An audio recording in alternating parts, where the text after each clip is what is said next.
Oh, come on! So I meant to get this review out over the weekend, but as it usually goes, you can only fly through an RPG so quickly. Especially one that requires a little extra thought and problem-solving skills like this one. Today's game is Neo, The World Ends With You. The version I played was on the Switch, and my name is Ed. It's only 2 letters, so commit it to memory. So I recently played The World Ends With You Final Remix on Switch, and while I liked that it was a JRPG that took place in modern-day Shibuya and not some high fantasy land or one of the usual settings RPGs take place in, the touchscreen combat wasn't really that fun to me, and I didn't really care for the main character all that much, not even as his character arc developed. Maybe I'm just mean, I don't know. But those are 2 major things that can prevent you from ever really enjoying a game, especially something as story-driven as an RPG. What I'm happy to report back after playing Neo is that, at least for me, this is an improvement over the previous game in almost every way. As usual, I don't spoil much of the story unless it's an older game that's been out for a long time, or it's just something I totally hate and I don't want you to play to begin with. I'd rather spoil it for you then. It's a continuation of The Story in The World Ends With You, where you play as a guy named Rindo, who's joined by his buddy Fret in the, I guess we'll call it the afterlife version of Shibuya. They call it the underground in the game, but regardless, they are competing in the Reaper games, which for anybody not familiar with the original, it's basically where dead people will compete in these games for a chance to come back to life if they win. Losing means your existence is erased. So yeah, stakes are pretty high for the players. Reapers are kind of like umpires or coaches that will interfere with the games at times, and then there's a head game master sort of guy who runs the whole thing. Everybody has their ulterior motives in this. The games are supposed to take place over a week, with the winner being declared on the last day. In the last game, you just had a partner and they got switched out at various points in the story. This one's different in that you'll actually get a team this time. Rindo also gets visions of the future and has the ability to time travel. A lot of parts in the story revolve around him having a vision of something that he'll have to change, but his ability to do that doesn't actually become available until it's actually happening or like right after it's happened. Convenient for the plot? Yeah, of course it is. Even with that in mind, it was interesting to basically hop between different times to nudge things in certain directions or even just do some investigating to figure out how to change fate, and some of these timelines actually get really complex. Everybody has some sort of psychic ability, and just like all of our smartphones and everything big tech creates, they all have interesting and sneaky little ways to intrude into our lives and minds and influence what we think and feel. You'll see familiar faces from the last game come in and out of your group, and it's a fun surprise to see who pops up, though nobody on your team feels any different from each other. The reason for that is the combat. But before we get to that, I do want to point out how fun and likable all the characters are in this. So the characters look great and have that Kingdom Hearts look to them that the first game had. Big coats, cat ear hoodies, wearing big headphones all the time. All that stuff is here, and the characters somehow rock all of it. The equipment you buy isn't specific to male or female, so each character is going to wear all sorts of insane things at the same time. But thankfully none of it shows up in battle. Going off the JRPGs I've played lately, writers are getting really good at making dialogue much more natural in these games now, and there's a lot more fun banter in this both during combat and just as the story progresses, and none of it felt forced. Unlike Neku in the last game, Rindo and Fred are immediately likable, and the other characters they meet up with, like Nagi and Beat and Shoka, they all fit right in with each other. The rival teams I could take or leave with a few exceptions, but the Reapers have a ton of personality as always. The voice acting is great, and the characters are appropriately lighthearted at times and fun, and even at their darkest, I really got a kick out of them. And again, a big part of that strength is in the writing, but the voice acting carries it the rest of the way, and I really enjoyed it. There's just an overall sassiness that I liked about everybody. The music, in my opinion, is a lot stronger this time around too, and has a much larger and more diverse soundtrack. Now, the combat in the last game was all on the touchscreen.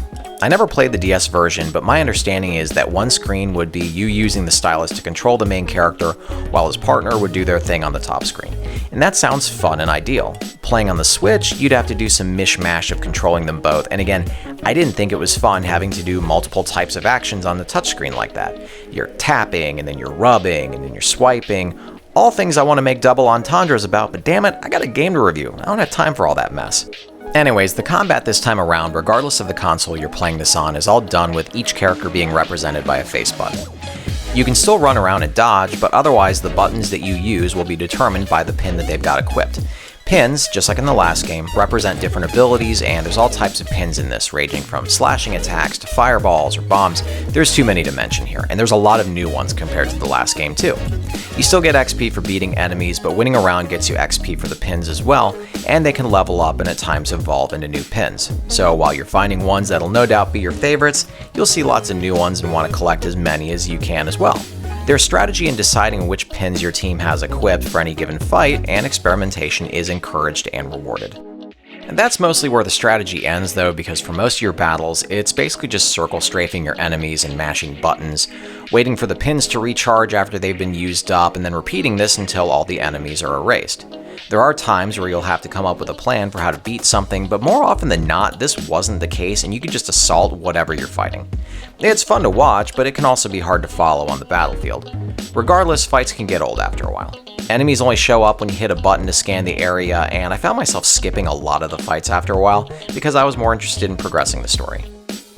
If the battles are too easy though, you're encouraged to raise the difficulty, or you can take on multiple groups of noise at the same time for consecutive battles, or you can lower your level, and those will get you both more XP and rare drops at the expense of less health and harder enemies.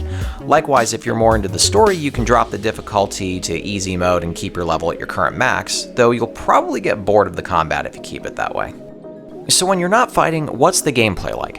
Well, you'll end up doing a lot of fetch quests and solving riddles and puzzles to make progress, a lot like the last game. It's basically being given an objective for that day, then you immediately start working at solving it. In order to unlock a new part of town, you'll have to reach another smaller objective given to you by a Reaper standing around, which again can be a puzzle or quiz or just fighting some enemies.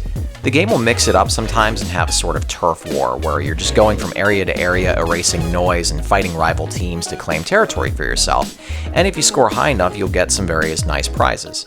I like these a lot more than the puzzles, mainly because I'm terrible at puzzles and get frustrated easily. Like if you put me in an escape room, I'm a net loss and will not be able to contribute. Also mostly improved in this since the last game are the graphics and music. Now that the game's in full 3D, Shibuya feels like an actual world, and you get to see the tall buildings and the depth of each part of it come to life. The previous game did a great job with all of the NPCs walking around and stuff, but I thought it was a little confusing to navigate at times. In Neo, it's a lot easier to figure out where you're going since you have an actual draw distance you're working with in 3D, and you're not limited just to what's on your screen.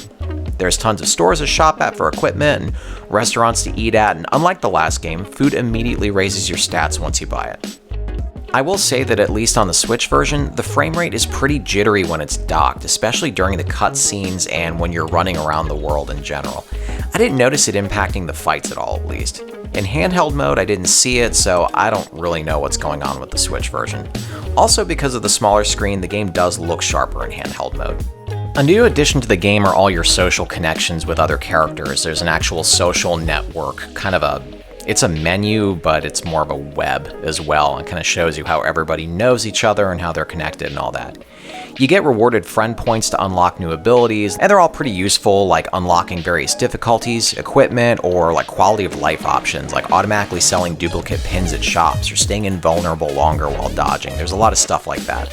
Just like collecting pins, you'll want to complete side quests and each social link's objective in order to spend those points to unlock more stuff. If you miss something along the way, Rindo can actually time travel back to a previous day to be able to do it. So at the end of the day, if I were to suggest which world ends with you game to play, I'd actually recommend Neo. I think it's a really fun JRPG with likable characters, a cool setting, and an immersive world to explore. The combat starts out fun, but you do have to make some adjustments to keep it interesting, and I don't really know what's up with the frame rate on the Switch version, but while it looked sloppy, it didn't really affect the gameplay in any way that I noticed, and I figure if it didn't make me swear at it, then it's because it wasn't a big deal. So that's all I've got for today, but there's always more around the corner, so make sure to become a club member by hitting that subscribe button, share this video with all your friends that might be interested, and we're going to do this again here soon.